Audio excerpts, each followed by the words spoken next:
seems like one of the things that you're most interested in this book is that this formation of the child, the digital, and creativity has some kind of relationship to our economy. Is this actually about like anything that's a benefit to children? Or are we just like building digital serfs so that you can like devalue coding and pay people less because now everyone knows how to do it? I'm interested in exploration of what would it mean for us to, instead of directing creativity to creating a small locatable thing, to think about things like a world without war or a world without prison. I think that's a kind of creativity that we could really direct energy toward. Oh my goddess. Hi, everyone. I'm Josef Nguyen. I use he, him, his pronouns, and I'm an assistant professor at the University of Texas at Dallas in critical media studies. And I'm really excited to be featured here on the University of Minnesota Press podcast to talk about my new book, The Digital is Kid Stuff, Making Creative Laborers for a Precarious Economy. And I'm joined in conversation with some really great folks, Patrick LeMieux and Carly Kocurek. Could you please introduce yourselves, friends? Sure. My name is Carly Kocurek. I am an associate professor at the Illinois Institute of Technology in Chicago. I mostly do research about the history of video games. My pronouns are she, her.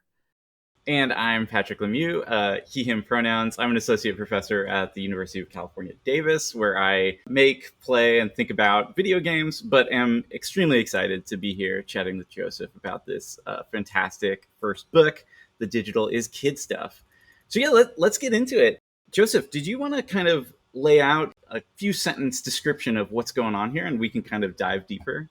Sure. I think of this book as a way to explore the meaning of children as it's connected to our anxieties about digital media and technology, as well as around labor and employment. And so seeing these kind of three elements triangulating together and modulating as we're kind of facing various kinds of uncertainties about the future, children get to stand in for the future in a lot of ways, or we equate children with the future. And so the ideas we have about what children are, who they can be, and what they should or shouldn't be doing, I'm seeing really, really closely tied to what we should be doing with digital technology, or how we should be approaching our employment or work opportunities, and kind of teasing all of these out through this range of media objects from Minecraft and Instagram selfies and maker culture, I think really shapes a particular way of us thinking about life and civic belonging and work and fun. Yeah, the book is really kind of far reaching in a way, but it's organized according to bringing together these central concepts. I mean, I think it's important to kind of like articulate that child here is like a watchword and loaded term because it's a construction since Rousseau and like the Enlightenment, like what we mean when we say that, both as a consumer class, but also like a concept in contemporary culture. But it's the child, it's somehow creativity, and that is also like another strange word because what does that mean? And then something about technology is in there, but then also labor always. It seems like one of the things that you're most interested in this book is that this formation of the child, the digital, and creativity has some kind of relationship to our economy, whether that's in a neoliberal sense, like offloading responsibility for building the economy onto individual actors, or as a risky testbed for ideas using child labor in a sense. It's those three terms kind of through each chapter, and then these objects like Minecraft or Make Magazine or Instagram show us kind of the relationship between those things in each sense. Yeah, I think of the project as at its like sort of broadest reach interested in political economy, right? So very much the conditions of labor, value generation, the workings of the market, consumption practices. And that's where I link the concept of creativity for my purposes. Obviously, we think of creativity as something that's inherent and individual. It's something to cultivate in people so that they can generate newness and novelty, or express themselves better, or discover things about them. But we also have a lot of discussion of the creative economy and creative labor, creative industries. And this project takes creativity, as you point out, as a kind of watchword among other watchwords. And rather than start with an understanding of creativity as something individual, it's something that I explore as socially constructed to be valuable, and to be valuable specifically under the logics of our contemporary economic system, right? Neoliberal capitalism, late capitalism, that converges a lot with the discourse of creative economies, and even maybe less positive spins on our current state of things like the gig economy or the hustle economy. And so creativity becomes one way that I'm kind of trying to make sense of how we're being told to operate, post financial crisis or post Y2K, or in the era of COVID, shifts in what work look like, or the increasing instability of work and long-term employment. How do those get described in relationship to creativity? The element of children that connects to this, right, as you point out, is not that I care about actual children per se, which is not to say that I don't care about real children in the world. But for the purposes of this project, it's really the idea and the language of, and the figure of the child and other youth and youthful subjects, in part because that, as I noted earlier, is a kind of way that we try to make sense of the world around us, or the future that might be encroaching in on us. What kind of world do we want our children apparently to live in, or what kind of world do we need to prepare them for, right? So we connect the future to children in these particular ways, but that children are also used to naturalize specific ideas. The idea of creativity I show in the book has a real deep connection, centuries long, to children as kind of taken for granted examples of natural creativity, and then are used to define what creativity are. But that isn't necessarily an obvious or cemented thing. That was a part of a social process, and particular decision makers and ways of thinking contributed to this kind of idea of children as naturally creative. And so I think by kind of unpacking the child as naturally creative, and unpacking how creativity is supposed to be instrumentalized to participate in the market, to contribute to labor relations in particular ways, is really the exciting space of the book. And looking at these kinds of media texts and cultural practices that have associations with youth and with creativity allow me to kind of pull out richer tapestries and histories and genealogies around these concepts. It strikes me that these particular terms and how you're bringing them together, creativity, and if we think of that in like a naive way, it's just bringing something new into the world, or like creation, right? That idea, along with the child in this like kind of Rousseauian context, like from Emile, from a state of nature and therefore not hindered by the rules of culture yet. And so therefore have some kind of, I guess in Rousseau, like closeness to God, but also some kind of natural value or creativity there, where children are closer to untapped potential. But then also technology, and like the ideas around newness in technology are about spinning something out of nothing. And I'm saying these three things in like a naive sense. Like our common understanding of them seems to me that when you bring them together, they're like very like American in a way, as a formation or as an ideology around individualism, freedom, and like the production of newness kind of out of an individual actor. The way these things get tied together in like American culture, I can see how that connects to the economy, and thinking about kind of offloading of responsibilities onto and risks onto the individual, when these things are so celebrated. But at the same time, your book kind of shows that creativity isn't really creative, children aren't really children, and technology isn't this kind of cure or like techno fix to any of these problems. So why did you pick these particular objects to talk about this triad of concepts? Like you have a chapter on Minecraft, you have a chapter on Make Magazine, a chapter on Instagram, and then a chapter on design fictions. Why these things? Well, there's the part that we're trained to say that everything's kind of master planned, and that we had a kind of clear vision of a project at the start. But a lot of the formation of this project was really unclear to me as I was working on the dissertation as a PhD student, which eventually became the basis of the manuscript for this book. My first thought about what the dissertation was going to be was about amateur and expert science in some kind of cultural landscape of debate. And the first chapter I worked on was a chapter on Make Magazine. And you can see those threads in this chapter, which are all about DIY and amateur science and innovation. While I was working on that chapter, I saw a pattern of childhood and youth being invoked in images of playrooms and toys appearing throughout the magazine's pages and even at maker fairs where I attended. And so I just sort of thought at the time, oh, one way that people make sense of amateur and professional or expert science is like what kind of ways can we produce newness or new information or new technologies? And in Make, there's real attention to the child as a particular figure to organize that.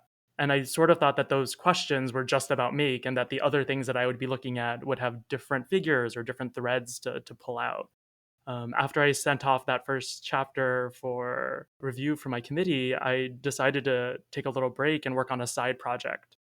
So a side standalone article on Minecraft, because I'd been playing Minecraft for like 2 years or so at the time, and my friends were really into it, and they bought it for me for my birthday, and it was fun to play with them. But like, it's not the kind of game that I normally am into. I'm not really that excited about open world games that are about me deciding what I want to do with my time in the game. I like objectives and I like clear kinds of markers to work toward.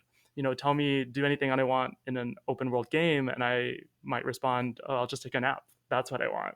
And so part of writing that article was kind of figuring out what was it that was so captivating for other people. People were losing their minds over how great or how wonderful Minecraft was. And this is early 2010s and I wasn't getting it. So I wanted to at least understand logically, if not personally, what was going on. And I kept running into discussions about creativity and expression, and in particular, all of the stuff about how Minecraft was something that children should all be playing, or that this was a great game for children, and people were finding ways to try to install it into and use it in schools to teach children, content material, subject matters, but also to let them express themselves and to build things.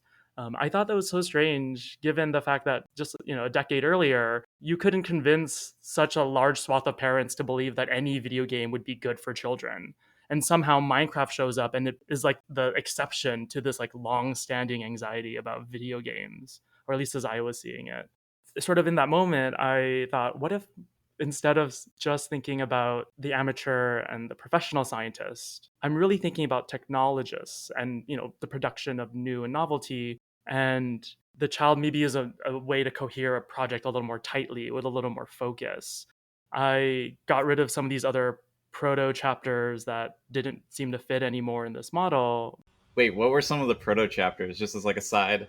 Oh, yeah. I was writing a chapter, like like deep B side, I guess, a chapter on lablet, which is this kind of genre of like fiction written by scientists to be like realistic about the process of science. And so it's like a kind of strange community of people at this kind of anxiety around the public perception of science. So I was trying to think about that as a site of thinking through negotiations of the scientific expert and the professional.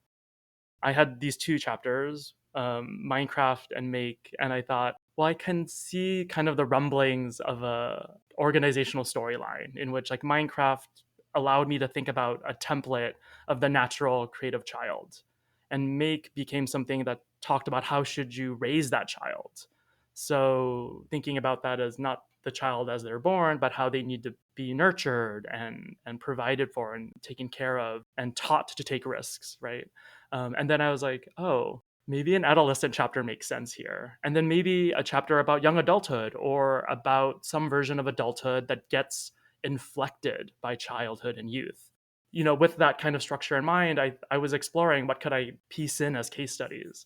So where maybe the first two chapters emerged out from the cases that I was already interested in, even if I didn't know what that framework was, the second two chapters, the latter two, were working within a framework that I had started now in this new version of the dissertation, but then needed something to be a case study in. Well, I sort of thought then instinctually that if I was going to have a chapter on adolescence, it has to be about social media. In some way, this project, one, has to talk through or engage with the social media landscape. And what better place to start exploring that than adolescence, where we sort of dismiss the value or significance of social media with the dismissal of adolescence as this kind of terrible time of social apocalypse, right? And at the time, I was thinking a lot about things like selfies at funerals and a lot of these kind of apocalyptic pronouncements to the end of humanity, obviously super hyperbolic. I hope, anyways, that we're associating, disgruntled or kind of callous teenagers with their version of social etiquette. And I was like, really suspicious of that because we give teenagers a really unfair hard time, and in particular adolescent girls and young women a really hard time. And so that became an opportunity for me to say, oh, can I recuperate and can I find what is actually important and valuable about adolescent social media? And I picked Instagram at the time because it was one of the top social media platforms and one of the ones with most clear association with adolescence. The others at the time were like Tumblr and Snapchat, but Instagram allowed me a way to think about the selfie and the self that I thought would be really productive to explore, and it worked really well in the kind of narrative I was developing. If I were working on that chapter now or thinking about it in this contemporary context, I would focus perhaps on TikTok, which, now we sort of see Instagram as a kind of late 2010s moment, maybe not having the same kind of cultural currency or associations as TikTok does now. But I think that kind of chapter would look really different. Instead of focusing on the selfie and self work or identity work and branding, I might think about instead organization and networking, thinking about virality, but also the way in which TikTok is being used for protests and forms of community building that maybe look a little different than the Instagram chapter as it exists now. This is like one of the double-edged swords of working on new media or contemporary. It's because it's immediately historicized in a way. And I think Minecraft also fits with Instagram in this really 2010s phenomenon in a way. Yeah, so I guess if I had a little more clarity in the project while I was kind of wrapping it up for publication, maybe I could have framed it as a look at the 2010s or like a kind of specific moment. And then in the case of the last chapter on design fiction, that really was a serendipitous find. Colin Milburn, my dissertation advisor, just told me about this sort of thing that Bruce Sterling had started as a kind of design movement called design fiction. And he noted, oh, you're interested in media practices, speculative narrative, technology, something just to pay attention to. And he didn't even recommend it necessarily as a dissertation component, but just something to keep tabs on. And lo and behold, it found a way into this project. And just in exploring it, just seeing all these different ways that ideas of childhood continue to percolate through it, even though it is really kind of in its center about adults and design work. Right. Yeah. Now that you say it, it's very clear that the chapters move from a kind of like childhood into tweens, maybe into adolescence, into young adult. And it also makes me like walk backwards. Like, what if there's a chapter 0 or -1 that was on creativity, the infant, and technology or something? Well, and it's interesting because there's like almost like obsessive worry about technological toys with children, right? And something I was thinking about in kind of the lead up of this conversation was actually the Waldorf movement and like how anchored like all those ideas of innocence and like not being quite of this world and stuff, but like Waldorf is like super enmeshed with white supremacy, right? So like when we're talking about innocent children, like which children are those and like under what circumstances do they get to be innocent? Right. And I rely a lot in that last chapter on imagination, to think through the fact that not all children get access to imagination, as you point out, right? Even with innocence. And I think Robin Bernstein's work on the racialization of innocence, right? That white children could be innocent by excluding black children from that process, especially under chattel slavery in the US, right? Well, and there's just a study that dropped that's like, of course, it's got one of those headlines like everything you know about, but basically, like, children that go to pre-K underperform academically compared to children that just hang out in play-based daycare. I mean, I think I want more research there just because, like, also the children that go to play-based daycare also tend to be more affluent. And we also know that affluence tracks to academic outcomes. So, like, that may or may not actually be meaningful in terms of pedagogy, although I totally went play-based for everyone because it's more fun. So, like, I think that's actually a fine justification. Yeah, there's something really interesting about when we think about creativity or pedagogy or enrichment or something. As Joseph's showing in this book, these categories are actually not about creating something kind of fresh and new, but about being situated within a previous kind of structure for creating. I think Minecraft is like this, right? Like, what is creativity in Minecraft? Well, it has to do with the specific game mechanics of that particular game and what's allowed within the mechanisms of it, and how kind of socialization occurs within Minecraft servers, but then also, what you can and cannot build in those situations. There's a kind of limit there that is part of the production of creation that you're kind of historicizing and showing is always the case with creativity. I think in this chapter you show that, like, you can't have creativity without a predefined notion of some kind of limit to that creativity, using Right. some of the utopian arguments. Yeah, I always think about this kind of through something like when parents or teachers or adults describe children as being creative as some kind of fact, and in particular, their specific child, right? And so it's like, okay, so your child drew a tiger using a purple crayon, and you're calling that creative. I'm sort of stepping aside from whether or not we can say that there's a true creativity in that. It's like, okay, great. Maybe this child just doesn't abide by this idea of color correspondence. And what they had available was a purple crayon. And what they wanted to focus on was the shape or the kinds of stripes and patterns, right? But interpreting that as some kind of creative, or creativity here stands in as against convention or some kind of deviation from convention, right? As you're pointing out, convention is a social function. Like, how do you know what is new until you can know what is old? And that has to be contextualized, right? So, and I'm not really coming for all children with purple tiger drawings, but it's just like a fun example. I would be hard pressed to believe that your child right now is the first child ever to have drawn a purple tiger, and yet you are still calling them creative.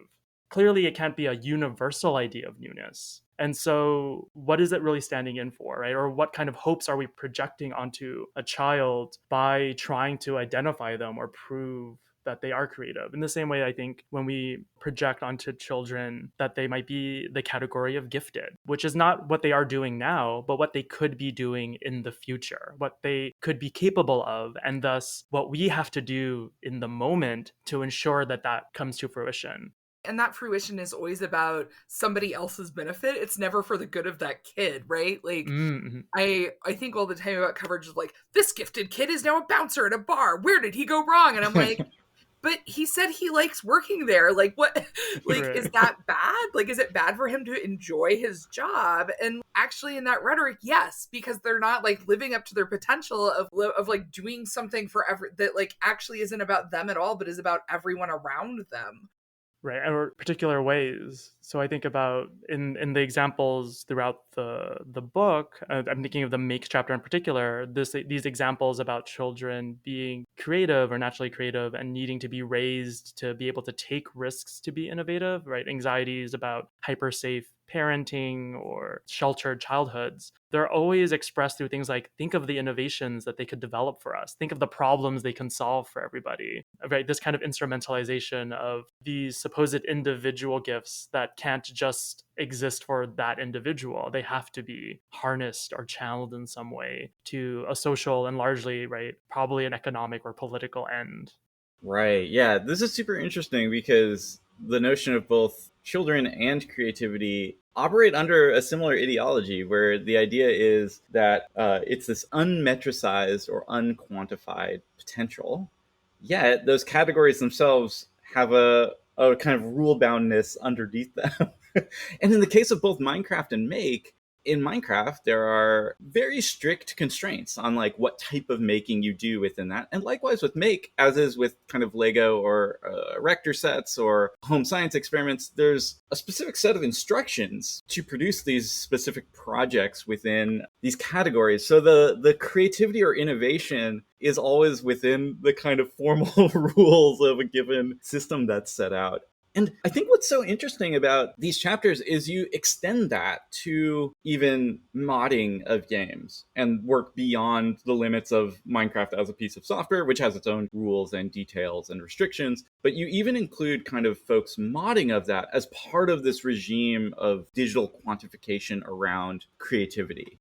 Whether it's like the dynamite cannon or like the 16-bit adder within Minecraft, or it's the ingenious mods that people make, they're all kind of working within the rules of the game.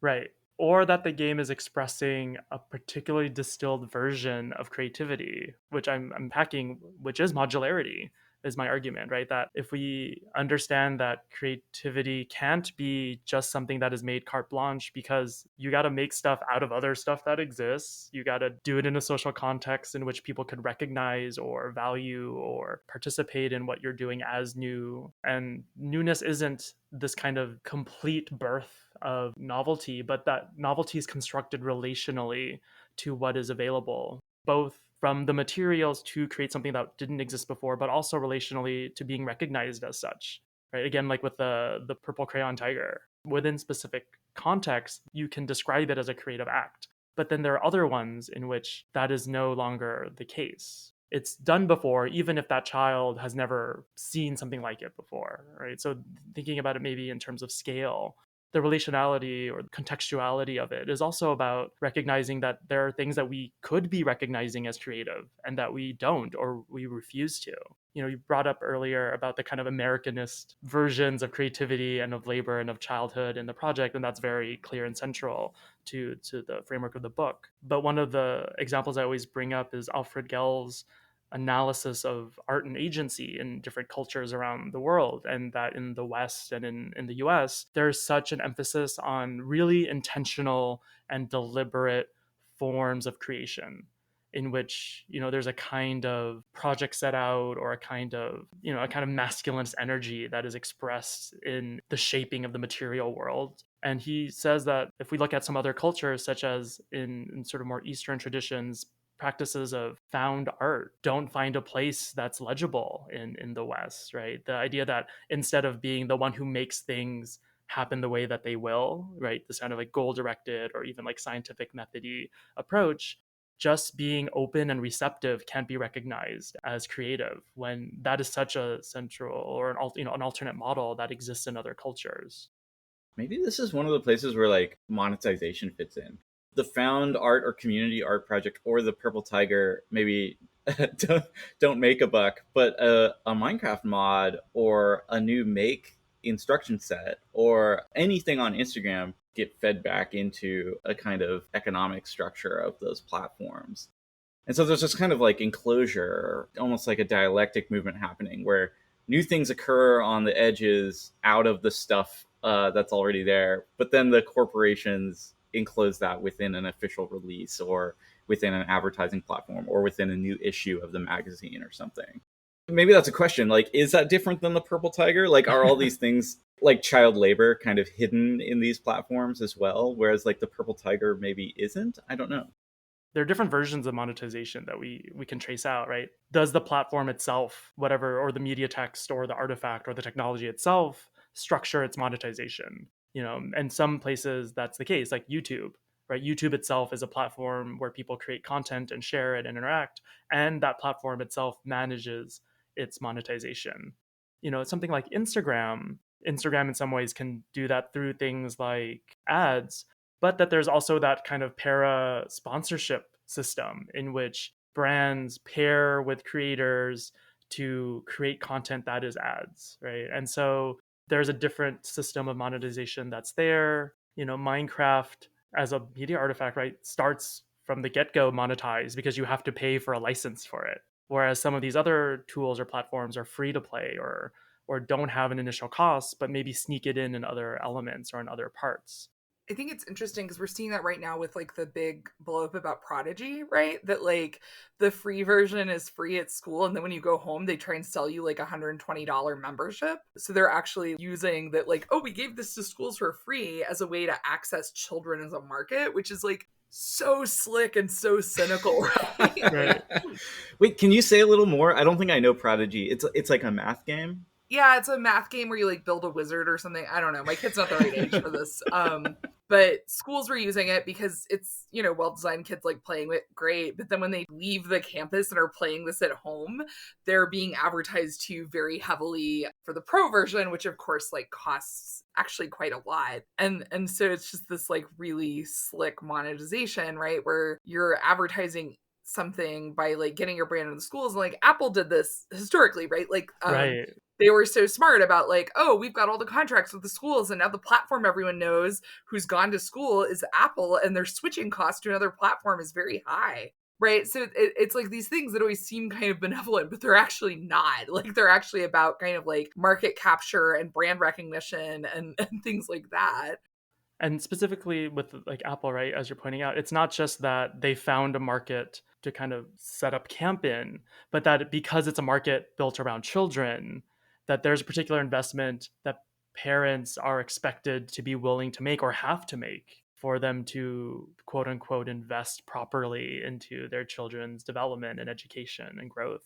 Yeah. And I also think it's often actually about growing your own consumers, right? Where it's like, oh, we're going to have this consumer for life. Like, we're not thinking about them buying it for 10 years because they might die soon. We're thinking about them buying it for like 70 years because they're going to be alive for a while, right? Like, I really think American capitalism is like that cynical. And so, like, watching this unfold, I'm just like, oh no. Right. Yeah. Maybe that's like the way to narrate, right, the history of Apple and its glow up in the late 90s, right? So if we think of the introduction of the Apple computers into schooling in K through 12 in the US, that's largely like an 80s early 90s project. And then but like circa 1998 we get the iMac, and then like all of a sudden Apples aren't these gray educational boxes, and now they're trying to, you know, come these like trendy items, and obviously that has worked really well.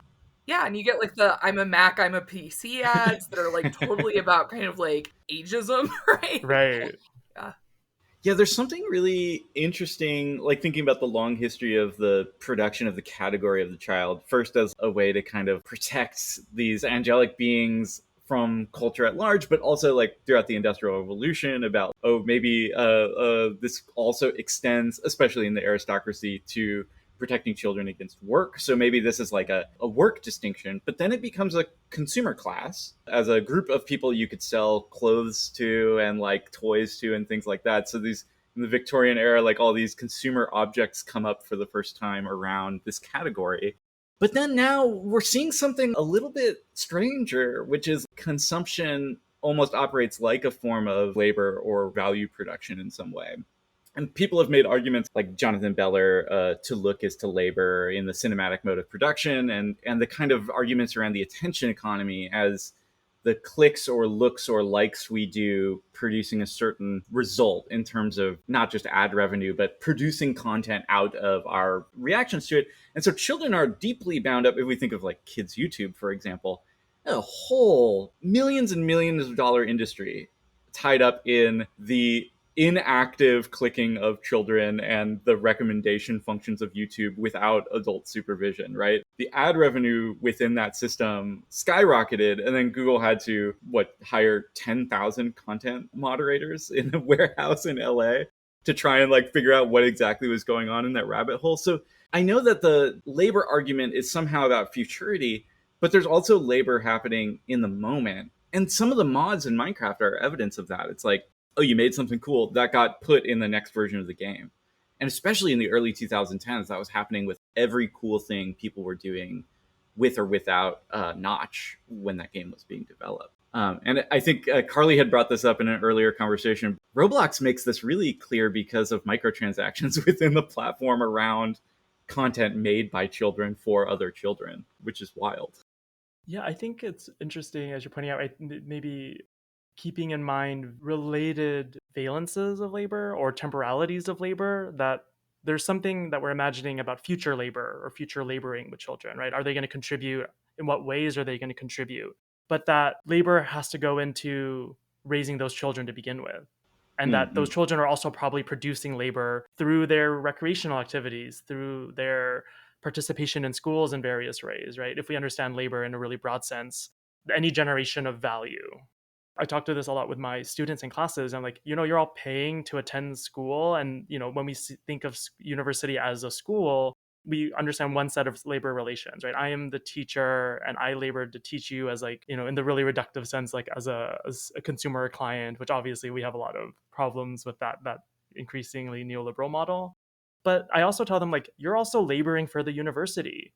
You're also generating things like average SAT scores at admission and your average GPAs, and like the achievements you make help make this university more desirable or prestigious or whatever in securing recognition or rankings or donations. This kind of idea of right to consume is also to produce is like really richly built in, and not even just because of digital technology, but throughout the various ways that value just gets generated from what we do. Like it seems like any activity we do is value generating, right? Yeah, although I always argue like the students aren't actually the consumer, right? Like the students are the product. Yeah. Like we build them and then ship them out into reality. Or like, look, we made workforce ready people, and they're doing good things for society. Like we don't do good things. We make the people that do good things, right? Which is like so fraught. And I also wonder, and this is something that really struck me in your book, Joseph, and it's something I've increasingly been thinking about in a pretty like grim way. Because I've been working on a project about the Games for Girls movement and kind of like women, like trying to get women into tech. Because I'm like, is this actually about like anything that's a benefit to children or to the people actually being like placed in these processes?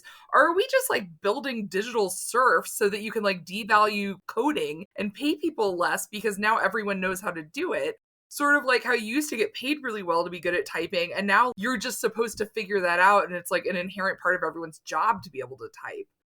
Yeah, I think that's a really great thing to think through, which is one, right? Like the categories of producer, consumer, product. I've really imagined these like really distilled, very simplified models of how our market works, and paying attention to how we're raising children to be products, to be workers, to be consumers can help blow all of that up. The example of like right women in games or women in STEAM or STEM fields. I use the example of the Goldilocks situation in the Minecraft chapter. Right, there's this attention to obviously some historic anxieties about the lack of representation or participation by girls and women in engineering fields, and so it seems like the response to that is we should make it equitable. And there are fraught ways in which that is being done, and perhaps more beneficial ways. But what's taken for granted is that we just need more people in STEM fields, as you're pointing out, or more people who know how to code. And it's like, well, do we actually need more people to know how to code? Like, what is it that we're assuming will happen because of that? Are we actually going to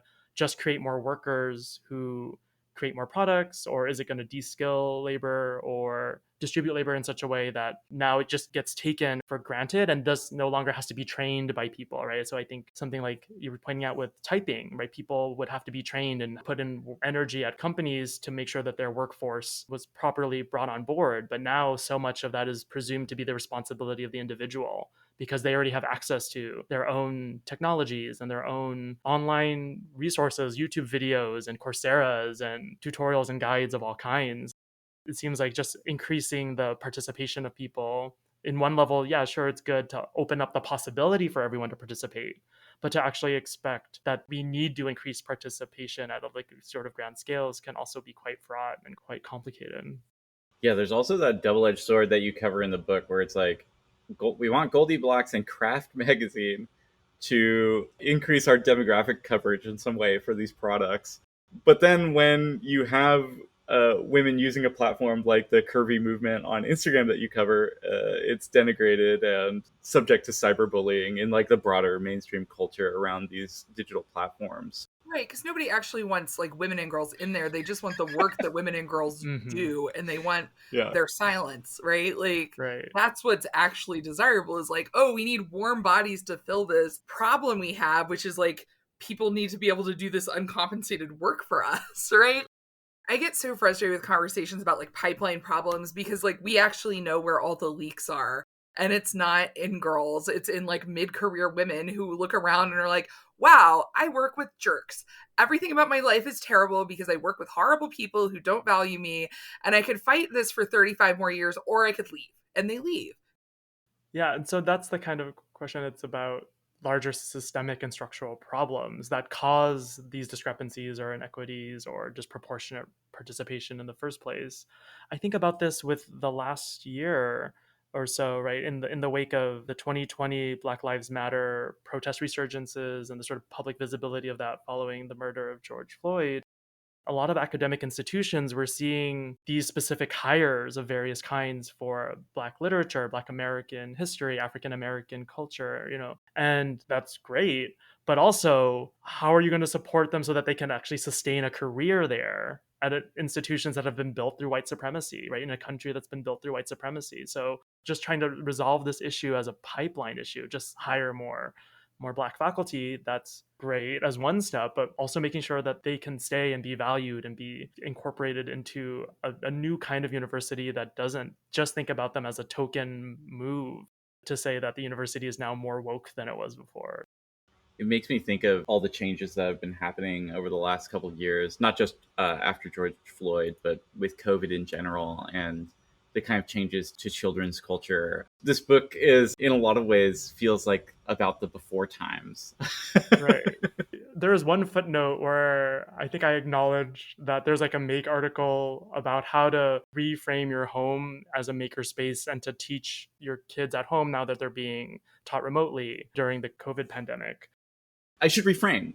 It's prescient of the types of increases in neoliberalization that we've seen under COVID, where now the classroom is at home. And Minecraft is a useful teaching tool because you have to deal with your job and your kids.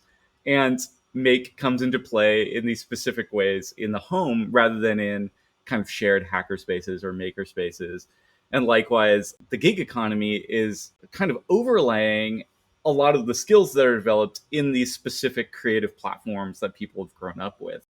Maybe I'm wrong actually, because the book actually sets up the conditions for labor under a kind of lockdown or pandemic scenario, and the kind of frustrations and abuses and struggle that happen when you're being asked to be creative without consent in a lot of cases. I mean, the gigification of a lot of this labor is what was a hobby, as we see with a lot of the women in the back half of the Instagram chapter, may have started as a hobby, but is when it becomes work, it becomes an untenable situation. One of the things I trace in the book is that creativity comes to stand in for a lot of other elements. It's kind of like catch all in a lot of ways, but part of it is being risky in a productive sense, right? Taking risks to be able to innovate, being able to express oneself really clearly and uniquely, but also being flexible. And I think the desires for increased neoliberalization and increasing precarious economic conditions really value flexibility, right? And in fact, we see the language of flexibility and of being creative and coming up with creative solutions weaponized against people. We can't go into work. So be creative and be flexible about how you're using your home, right? So now your dining room gets to also be your work from home setup. We have to contend with these always changing decisions or rules or regulations or guidances about masking or handling COVID or how to test or what are quarantining periods. And our plans are always now kind of tentatively up in the air at all times. And we're just told it's about being flexible, and that you got to reschedule a meeting at a moment's notice, and you got to be ready for an update or be ready to strike while the iron's hot, right? With when people are all available at any given time. And with things like the turn to work from home, we're also asked through bringing in our work technologies and our work communication into our domestic and private space, further expected to be on the clock all the time, right? Checking our emails all the time or being available for messages and meetings. These are the kind of new norms that we're developing, or that are at least being forced on us by upper managements of various capacities. We're in like the late apocalypse in the wake of the laws of cool, right? Like the Oh my the god. man in the gray flannel suit into the dude in the designer jeans into, I don't know, like wearing Sweatpants, pajamas to work. Yeah. right? Because I feel like in the 90s and early 2000s there was this, especially in creative labor and in tech, this idea of you do your job because you love it, and you bring in kind of like toys in the office, and you see Pixar studios or different game design studios with a certain kind of lifestyle or culture in the office as a way to retain employees and also to recruit and things like that. But now we're at home and we have all our stuff around us and it's a fucking nightmare. Right. The sort of conflation of work and play or work and leisure, right? Those already constructed categories. People have been exploring this for years. The idea of the hobby and only makes sense if we understand it as a leisure activity, which only some people have access to, and only certain things get to be thought of as intrinsically motivated activities or pursuits. As you're pointing out, the logic of passion or drive that motivates people to work, that's deeply pernicious. If you are driven to work, you're also driven to be exploited and to be like taken advantage of in really, really exhausting ways. You end up associating or being told that you should associate self-actualization, your very identity, with your work, right? Like our work-life balance, that somehow work is separate than life, that work is somehow separate than play, and yet there's all these examples of the ways in which our work wants to look more and more like play and more like our leisure, so that we can not tell the difference between them, so that we can always just be working and producing, right? I think about this in like my practices as like a quote unquote maker or crafter. I'm like a baker. That's like my favorite thing to do. I just think it's so strange that when you do something as a hobby or as a leisure activity, one of the most common forms of compliment that people think they can say is one, that it's better than something you can buy at the store or just as good at something you can buy at the store. So, like, it has to be brought into a consumer market logic. Or they ask me, like, oh, when are you going to open a bakery? I'm not opposed to the idea that people can open bakeries, sure, but what if I just want to make things? I don't necessarily think that if I opened a bakery, whatever world in which that happens, that it would make it less enjoyable. Maybe it will, maybe it won't. But also, I just don't know why that's the logical step. Why is it that that is a question that is taken for granted? That I should be thinking about monetization or as a side hustle or as a moonlighting gig. Well, and I think a lot of that's about how much of that work involved in that kind of business is actually invisible. My dad, people be like, oh, you should open a restaurant. Like, my dad was a mechanic. Like, he didn't want to run a restaurant. He wanted to barbecue on the weekends with his family. It's like, oh, do you want to run a bakery? Like, do you want to get up at 3 a.m. and make sure, like, Yeah, no. the answer is no. I've explained that to people, but the issue with even those responses, I think, is that it still grants them a kind of base in which their question is valid. So when I say things like, oh, bakers usually wake up at like 2 or 3 a.m. to be able to make everything ready by morning coffee. In fact, I'm leaning in by saying, I have thought about it, and this is why I wouldn't do it. Now my sort of response is, why should I even think about a bakery? Why is that a go-to to complement my projects that I make mostly for myself and to share with my friends? I think this is a thing, right? Like, it's late capitalism, so like our only measures of value have to do with professionalization. Like, they have to be measurable. And how do you measure things if they're not tied to money? I think the other alternative, right, is like what, likes on Facebook. That's still monetized and quantified, right? Followers on a amateur baking blog or Instagram profile, still monetized and monetizable. The numbers are instantly transferable to money almost, right? Like, where I sew as a hobby and I also sell my quilts because otherwise I would have 47,000 quilts in my house. You'll see people that want strike sewists, which are like usually hobbyist, or they're not like working at Chanel or something, right? Like, they're people that are very skilled, but they're not necessarily professionals. And, it's like, oh, don't talk to me about being a strike sewist for my pattern company unless you have like at least 5,000 followers. So like, even if you want to do this like volunteer labor for a company, they want this, right? It's like, oh, and you get a free pattern every 6 months or something. And it's like, that's worth like $20, But there's all kinds of social clout and stuff, but it's all numbers driven and it's all countable.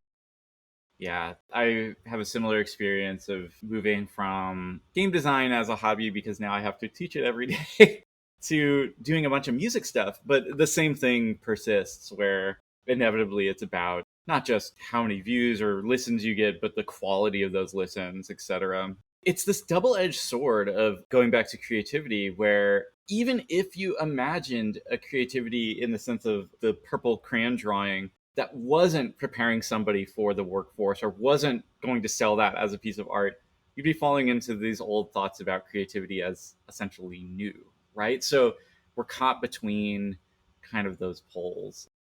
One of the things I think about in the last chapter is this kind of obsession with the object or the product, right? In which like creativity is attached to what is the thing that you have made. And I link this to things like, the fetishization of gadgets and gizmos aplenty in science fiction. I'm interested in exploration of what would it mean for us to, instead of directing creativity to creating a small locatable thing, or to imagining different kinds of worlds that can't just be distilled to a single object that can just be sold on the market. I point to something like Octavia's Brood, the collection of science fiction stories written by activists and organizers who think about things like a world without war or a world without prisons. And I think that's a kind of creativity that we could really direct energy toward, that doesn't just start with or end with an object or a product, but entire new forms of social organization. That's such an interesting point. Yeah. I mean, I think throughout the book, one of the pervasive qualities of the objects being discussed are how they're partitioned into like projects, whether it's your project in Minecraft or your project on, Make or Instagram, or in our cases, baking something, sewing something, writing a piece of music, all kind of fall into this project logic. And maybe there's something else that is not the definitive kind of endpoint. Right. Yeah. I don't know what that else is, but I think that there's possibilities that we could be exploring, like seeing what it means to imagine a world that doesn't center around objects.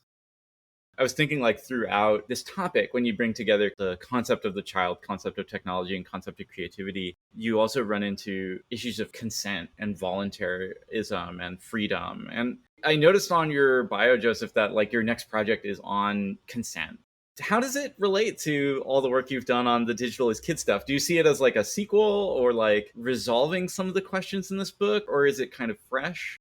Yeah, I think of it as kin to this first book. I think we can point out, right, like so much of what we've been describing about children or about youth and ideas about them are largely adult discourses. So children don't even seem to get a stake or a say in how they should be raised or what their education needs to look like. It's what we as adults and teachers and parents decide for them to play with, or where they go to school, or what they, get pressured into majoring in. The question of the child is also a question of a non-adult subject that needs to be raised to become mature enough to make their own decisions. But children and youth legally don't have full autonomy until they quote unquote become adults. And so they're definitely a kind of surrogate or border case around things like consent and agency.